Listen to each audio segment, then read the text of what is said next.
ఈ hyper active అనేది చెప్పడానికి చాలా సింపుల్‌గా ఉన్నప్పటికీ, ఆ హైపర్ యాక్టివ్ పిల్లల్ని భరించే పేరెంట్స్‌కి తెలుస్తుంది దాని బాధేంటో. ఎందుకంటే, వాళ్ళు చేసే అల్లరి కాదు, వాళ్ళు ఒక కుదురుగా ఒకటి నేర్చుకోవడం, స్కూల్‌కి వెళ్ళడం, అన్నీ వాళ్ళు డైలీ వారి చేసేటువంటి పనులు ఒకటి సక్రమంగా చేయరు, చెప్పింది వినరు. ఈ ఆటిజంలో ఏంటంటే, ఇంకొంచెం వాళ్ళు డల్‌గా ఉండడం, వాళ్ళకి స్పీచ్ డిలే రావడం, అండ్ వాళ్ళు మనం చెప్పింది అర్థం చేసుకోలేకపోవడం, ఈ కండిషన్స్ ఆటిజంలో ఎక్కువగా ఉంటాయి. 2 వేరు వేరు కండిషన్స్. అండ్ సిమ్టమ్స్ కూడా వేరు వేరు ఉంటాయి. కాకపోతే 2 బ్రెయిన్ రిలేటెడ్ ప్రాబ్లమ్స్. కాబట్టి వీటికి బ్రెయిన్‌కి సంబంధించినటువంటి ఫుడ్ ఇవ్వాల్సి ఉంటుంది. బ్రెయిన్‌కి సంబంధించినటువంటి సప్లిమెంట్స్ ఇవ్వాల్సి ఉంటుంది. అటువంటి వాటిని ఈరోజు తెలుసుకుందాం. బ్రెయిన్‌లో వాళ్ళు ఎదగాల్సినటువంటి ఈ బ్రెయిన్ అనేది సరిగా ఎదగకపోవడం, ఈ ఆటిజం కండిషన్‌లో ఈ బ్రెయిన్ అనేది మనకి చూస్తాం గదా! ఎలా ఉంటుంది గ్రూవ్స్‌గా అలా మడతలు పడినట్టుగా ఇలా ఉంటుంది. సో, వాళ్ళ ఔటర్ లైన్ ఏదైతే ఉంటుందో అది గ్రే మ్యాటర్ అంటారు. ఇన్నర్ లైన్ అనేది అది వైట్ మ్యాటర్. సో, ఆ గ్రే మ్యాటర్ అనేది వాళ్ళకి ఎక్కువగా ఉంటుంది ఈ ఆటిజం చిల్డ్రన్‌లో. అండ్ మనం మాట్లాడినప్పుడు, మనం పిలిచినప్పుడు వాళ్ళు రెస్పాన్స్ అయ్యే తీరు ఈ లోపల ఉన్నటువంటి చిన్న పార్ట్, బ్రెయిన్‌లో చిన్న పార్ట్ అనేది ఉంటుంది ఈ అమిగ్దల. సో, అవి సరిగ్గా ఎదగకపోవడం, వాటికి కమ్యూనికేషన్, ఈ న్యూరాన్స్ ఒకదానికొకటి ఈ కెమికల్ రియాక్షన్, కమ్యూనికేషన్ అనేది ఉండకుండా ఉండడం ఈ ఆటిజం కండిషన్‌లో. అలాగే ఈ hyper activity, attention defective hyper active disorder అంటే వాళ్ళు కుదురుగా ఒక పని చేయలేరు, ఒక చోట నిలకడగా ఉండలేరు, ఏదైనా చెప్తే కాన్సంట్రేటెడ్‌గా ఉండలేరు. ఎందుకంటే ఇది హైపర్ యాక్టివిటీ. ఈ హైపర్ యాక్టివిటీ మెయిన్‌గా ఈ బ్రెయిన్ యొక్క ఈ ఫ్రాంటల్ కార్టెక్స్‌కి సంబంధించింది. అంటే వాళ్ళకి ఎదుగుతున్నప్పుడు ఈ ఫ్రాంటల్ కార్టెక్స్ అనేది సరిగా ఎదగకపోవడం, లేదంటే ఎక్కువగా టీవీ చూడడం, ఎన్విరాన్మెంటల్ ఫ్యాక్టర్స్, లేదంటే ఈ జెనెటిక్స్ అంటే వాళ్ళ తల్లిదండ్రుల నుంచి రావడం, లేదంటే వాళ్ళు కడుపులో ఉన్నప్పుడు వాళ్ళు ఓవర్‌గా స్ట్రెస్‌కి గురవ్వడం, లేదంటే అధికంగా మెడికేషన్స్ యూజ్ చేయడం. ఇది కారణాలు ఏదైనా అన్నిట్లో మనం స్పెసిఫిక్‌గా కారణాలు చెప్పలేకపోవచ్చు. లో బర్త్ వెయిట్ పుట్టడం గూడా.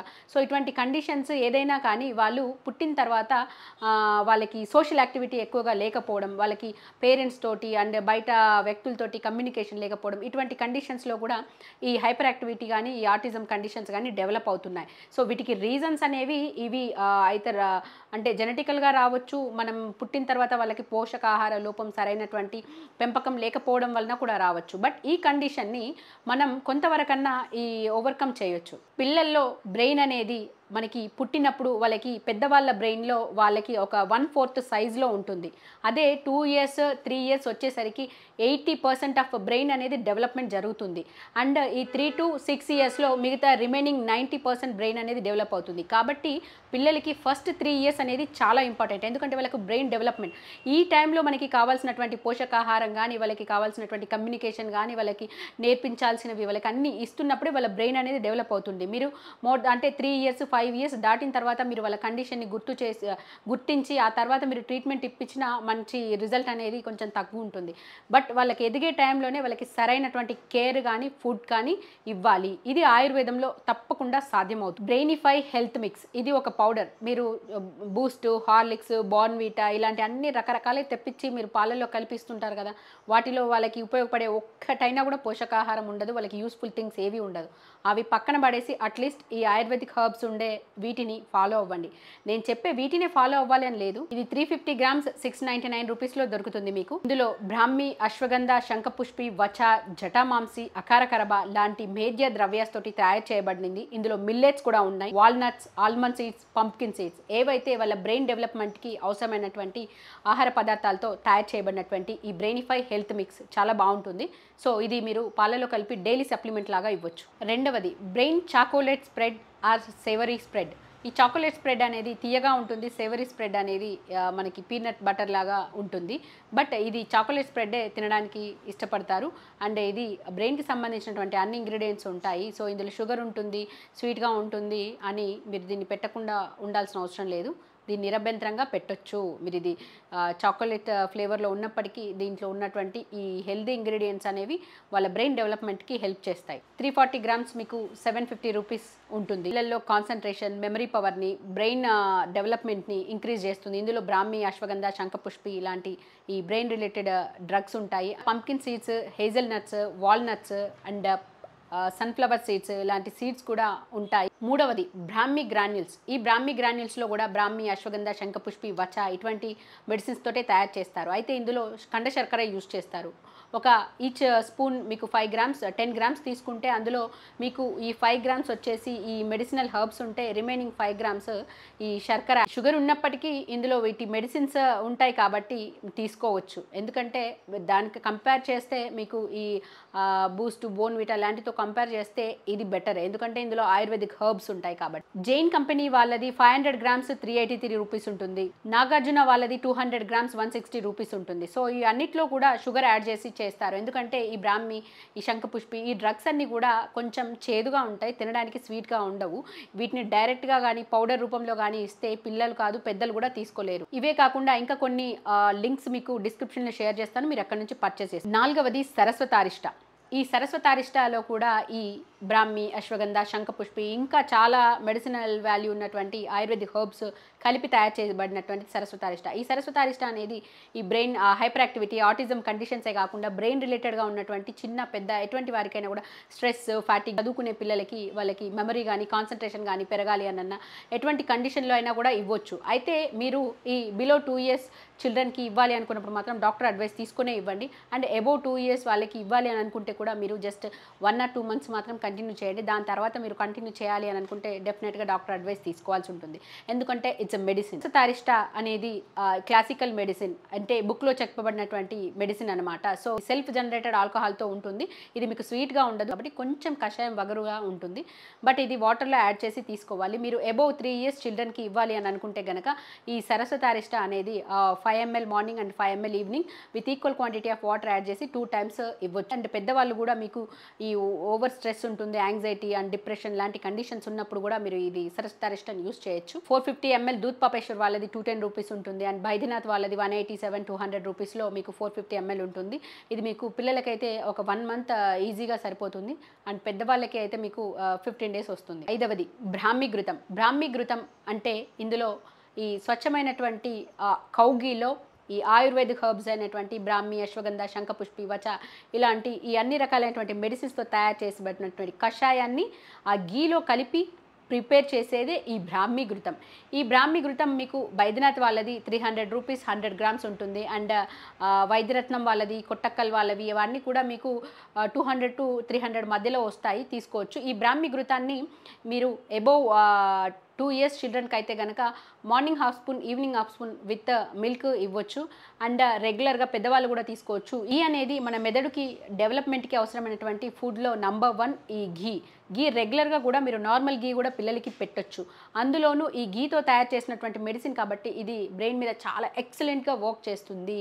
ఇది ఆటిజం కానీ, హైపర్ యాక్టివిటీ కానీ, స్పీచ్ డిలే కానీ, అండ్ బ్రెయిన్ రిలేటెడ్ ప్రాబ్లమ్స్ కానీ, అండ్ ఇటువంటి ఏదైనా కూడా బ్రెయిన్కి సంబంధించినటువంటి ప్రాబ్లంలో ఈ బ్రాహ్మి ఘృతం అనేది చాలా అద్భుతంగా పనిచేస్తుంది. బ్రాహ్మి ఘృతం కానీ, నార్మల్ ఘీ కానీ మీరు రెగ్యులర్గా పిల్లలకి పెట్టండి. ఇప్పటి వరకు నేను చెప్పిన మెడిసిన్స్ అనేవి మీకున్నటువంటి కండిషన్, అంటే హైపర్ యాక్టివిటీ కానీ, ఆటిజం కానీ ఉన్న కండిషన్కి కంప్లీట్గా సబ్స్టిట్యూట్ మెడిసిన్ కాదు. ఇది నేను మీకు అట్లీస్ట్ మీకు ఇంట్లో ఉండి ఏ మెడిసిన్ వాడుకోకుండా ఉన్న వాళ్ళకి కొంతగా బెటర్గా ఉంటుంది కాబట్టి నేను ఇవి చెప్తున్నాను. బట్ మీకు ఉన్న కండిషన్ బట్టి, సివియారిటీని బట్టి వాళ్ళకి ట్రీట్మెంట్ అనేది చాలా తప్పనిసరిగా అవసరం. దాన్ని కూడా మీరు డిలే చేస్తూ 3 years, 5 years, 6 years దాటిపోయిన తర్వాత బ్రెయిన్ డెవలప్మెంట్ కండిషన్ అంతా అయిపోయిన తర్వాత మీరు మెడిసిన్ ఇచ్చినప్పటికీ అక్కడ మనకు రిజల్ట్ అనేది 50% ఉంటుంది. కాబట్టి వాళ్ళకి ఇప్పుడు పెరుగుతున్న దశలోనే మీరు వాళ్ళ కండిషన్ కానీ, వాళ్ళ బిహేవియర్ కానీ ముందే ఐడెంటిఫై చేయండి. వాళ్ళకి మాటలు సరిగా రావట్లేదా, మనతో రెస్పాన్స్ అవ్వట్లేదా అనేది ముందు తెలుసుకోవాలి. హైపర్ యాక్టివ్ కానీ, ఆటిజం కానీ ఈ కండిషన్ అంటే వాళ్ళు కడుపులో ఉన్నప్పుడు కొన్ని ప్రాబ్లమ్స్ ఉంటే బయటకు వచ్చిన తర్వాతనే ఈ మనకి సోషల్ యాక్టివిటీ తక్కువైపోవడం, టీవీ చూడడం అండ్ మొబైల్ స్క్రీన్ చూడడం, వీటి వలన బ్రెయిన్ అనేది హైపర్ స్టిమ్యులేషన్ అయిపోయి అన్ని పార్ట్స్ ఒకే రకంగా రెస్పాండ్ అవ్వకుండా ఒక పార్ట్ హైపర్ యాక్టివ్ అయిపోవడం, ఇంకో పార్ట్ సరిగా పనిచేయకపోవడం జరగడం వలన కమ్యూనికేషన్ దెబ్బతిని ఈ హైపర్ యాక్టివిటీ కానీ, ఆటిజం కానీ డెవలప్ అవుతుంది. కాబట్టి పిల్లలకి మొబైల్స్, టీవీలు ఇవ్వకండి, మీరు కూడా చూడకండి. ఈ కండిషన్ నుంచి బయటపడాలి అన్నా, ఇటువంటి కండిషన్స్ రాకూడదన్నా ఏం చేయాలి అని అంటే వాళ్ళకి ఎక్కువగా వర్క్, అంటే మనకి ఉన్నటువంటి పంచ జ్ఞానేంద్రియాలు, పంచ కర్మేంద్రియాలు. అంటే పంచ జ్ఞానేంద్రియాలు అంటే కళ్ళు, ముక్కు, నోరు, చెవులు, ఈ చర్మం.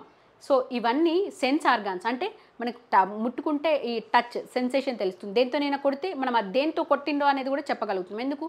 ఈ స్పర్శ జ్ఞానేంద్రియం ఇది గుర్తిస్తుంది. ఇది ఎలా గుర్తిస్తుంది? చూడట్లేదు కదా, కన్ను చూస్తుంది, ఇది గుర్తు పెట్టుకుంటుంది, చెవి వింటుంది. సో అన్ని జ్ఞానేంద్రియాలు ఒకసారి పనిచేసినప్పుడే అది మన మెదడులో ఫీడ్ అవుతుంది. ఇక్కడ వీళ్ళకి ఏమవుతుంది, ఓన్లీ కంటితోటి ఆ టీవీలు చూడడం వలన మిగతా ఆర్గాన్స్ పనిచేయట్లేదు. వీళ్ళకి సెన్సేషన్ తెలియాలంటే ఎండ తెలియాలి, గాలి తెలియాలి, ఒకరి ప్రేమతో ఉన్నటువంటి టచ్ తెలియాలి, తల్లిదండ్రులు ప్రేమగా దగ్గరికి తీసుకోవాలి. సో వాళ్ళకి అన్ని తెలిసినప్పుడే ఈ బ్రెయిన్ అనేది ఒక ఎంప్టీ షీట్ లాంటిది, అది కొత్త కొత్తవి నేర్చుకుంటూ ఉంటుంది. ఈ పంచ జ్ఞానేంద్రియాలు అండ్ పంచ కర్మేంద్రియాలు. పంచ కర్మేంద్రియాలు అంటే ఈ వాక్, పాణి, పాద, పాయు, ఉపస్థ అంటే చేతులు, కాళ్ళు, ఎక్స్క్రిటరీ సిస్టమ్ అంటే యానస్ అండ్ ఈ జెనటల్ ఆర్గాన్స్ అండ్ ఈ నోరు, ఇవన్నీ పంచ కర్మేంద్రియాలు పనులు చేస్తుంటాయి. ఈ పంచ కర్మేంద్రియాలు, పంచ జ్ఞానేంద్రియాలు వీళ్ళకి కరెక్ట్గా అన్ని వర్క్ చేసినప్పుడే ఈ ఏకాదశ ఇంద్రియమైనటువంటి ఈ మనసు, ఈ బుద్ధీంద్రియం అనేది వాటిని గ్రహించి అన్ని స్టోర్ చేసుకొని కరెక్ట్గా ప్రాపర్గా వర్క్ చేస్తుంది. వీళ్ళు ఫిజికల్ యాక్టివిటీ అంటే చేతులతో కాళ్ళతో చేసే వర్క్స్ ఉండట్లేవు కాబట్టి ఈ కర్మేంద్రియాలు సరిగా పనిచేయట్లేదు. అలాగే వీళ్ళకి చెవులతో వినడం, ఆచార రసాయనం అంటే వినడం, చూడడం, నేర్చుకోవడం, ఒకరు చెప్పడం అంటే మీకు స్పీచ్ థెరపీ, ఈ డెవలప్మెంటల్ థెరపీస్ ఇస్తారు కదా, ఇవన్నీ ఆచార రసాయనాల కిందకి వస్తాయి. అంటే వాళ్ళకి ఈ వినడం ద్వారా, చూడడం ద్వారా, మాట్లాడడం ద్వారా, చెప్పడం ద్వారా, సో వాళ్ళ బ్రెయిన్ని యాక్టివేట్ చేయడం. సో ఆ పనులు మీరు ఇంట్లో చేయట్లేదు కాబట్టి వాళ్ళకి ఈ కండిషన్ వస్తుంది. ఈ పిల్లలకి కావాల్సింది ఏంటి, ఫుడ్తో పాటు వాళ్ళకి కావాల్సినటువంటి అన్ని యాక్టివిటీస్ చేయించాలి. ఫిజికల్ యాక్టివిటీ చేయించాలి, ఫుడ్ ఇవ్వాలి, ఎక్సర్సైజ్ చేయించాలి, బయట సోషల్ యాక్టివిటీస్ ఫ్రెండ్స్ తోటి కలవనివ్వాలి, బయట తిరగనివ్వాలి, బయట గాలి, సన్ ఎక్స్పోజర్ ఇవన్నీ కావాలి. అప్పుడే మీకు ఉన్నటువంటి హైపర్ యాక్టివ్ కానీ, ఆటిజం కానీ, స్పీచ్ డిలే కానీ, ఇంకా బ్రెయిన్ రిలేటెడ్ ఎటువంటి ప్రాబ్లమ్స్ ఉన్నా కూడా అన్నీ ఒకదాని తర్వాత ఒకటి కంట్రోల్లోకి వస్తాయి. ఈ పిల్లలకు కనుక ఇటువంటి కండిషన్స్ ఉంటే కనుక దీనికి సంబంధించి మన దగ్గర ఎక్సలెంట్ ట్రీట్మెంట్ ఉంటుంది. సో మీరు కంటిన్యూగా మెడిసిన్స్ వాడుకోవచ్చు. దీనికి స్వర్ణప్రాశన, బ్రాహ్మి, అశ్వగంధ, సరస్వత చూర్ణం, చాలా రకరకాలైనటువంటి మెడిసిన్స్ ఉంటాయి. కానీ ఇవన్నీ మీరు ఓన్గా యూజ్ చేసుకునేటివి కాదు, డాక్టర్ అడ్వైస్తో తీసుకోవాలి. చాలామంది చెప్తుంటారు ఇవన్నీ పని చేయవు, అటువంటి మాటలు నమ్మొద్దు, ఎందుకంటే పోయిన టైం మళ్ళీ మీకు తిరిగి రాదు. పిల్లలు డెవలప్మెంటల్ స్టేజ్ అయిపోయిన తర్వాత మీరు ఏం చేసినా కూడా వాళ్ళ బ్రెయిన్ అనేది మళ్ళీ నార్మల్ పూర్తిగా 100% ఆ కండిషన్కి రాలేకపోవచ్చు. సో ఆ పరిస్థితి తీసుకురాకన్నా ముందే మీరు బిలో 5 years మీరు ఐడెంటిఫై చేసి వాళ్ళకి కావాల్సిన బ్రెయిన్కి కావాల్సినటువంటి ఫుడ్ కానీ, సప్లిమెంట్స్ కానీ ఆయుర్వేదిక్ ద్వారా ఇవ్వండి. నేను కాకపోతే మీకు చాలామంది చుట్టుపక్కల ఆయుర్వేదిక్ డాక్టర్స్ ఉంటారు, వెళ్ళి కన్సల్ట్ అవి తీసుకో. మీకు ఎవరికైనా ట్రీట్మెంట్ కావాలి అని అంటే నా నంబర్ కింద డిస్క్రిప్షన్లో ఉంటుంది. ఆన్లైన్ కన్సల్టేషన్ ద్వారా మేము మెడిసిన్స్ కొరియర్లో పంపిస్తాము. ప్రాబ్లం ఉన్న అంటే పిల్లలకి కానీ, ఇన్ఫర్టిలిటీ కానీ ఏ సమస్య అయినా కూడా మీ రిపోర్ట్స్ని చెక్ చేసి మీకు సరైనటువంటి ట్రీట్మెంట్ ఇవ్వడం జరుగుతుంది. మీకు కనుక వీడియో నచ్చితే లైక్ చేయండి, షేర్ చేయండి, నా ఛానల్ని సబ్స్క్రైబ్ చేయండి. Thank you for watching. I'm doctor Soumya.